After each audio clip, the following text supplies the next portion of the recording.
Secret Invasion season finale. I don't remember asking you a goddamn thing. Oh, man.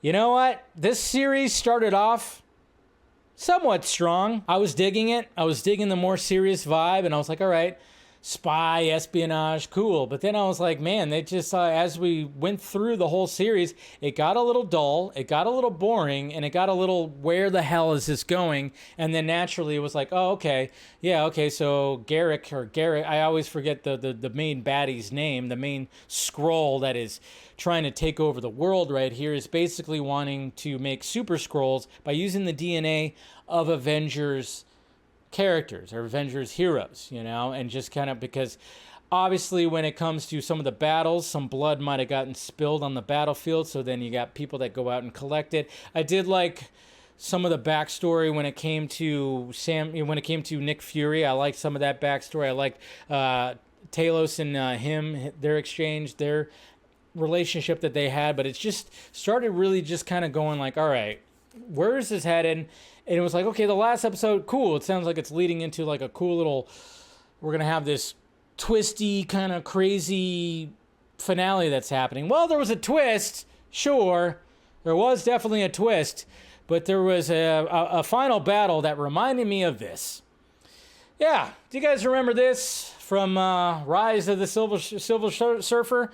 When it came to Fantastic Four 2, when Mr. Johnny right here, the Human Torch, was basically combined with all the Fantastic Four's abilities. That's what that reminded me of, because yes, when we have Emilia Clarke's character who gets supercharged too, and they go through like, I'm sorry I'm not really spoiling it because it's all over the freaking internet right now, but I mean, my God, it was just kind of, that final battle was horrendous. She had Drax's arm, and it looked so bad. $212 million budget here, folks. I mean, I guess it's because they could just say, hey, it's a Skrull. They work differently, so when you inject DNA from numerous heroes, they just know how to work their powers. It was just automatically, both of them just knew how to work the powers. Oh, I could have a Hulk arm, and I can have a Groot arm, too. That's right. Hulk arm, Groot arm. Look at that. Look at me, Mom. She's flying around like Captain Marvel because she just knows how to fly now and do all that. Yeah, it was rough.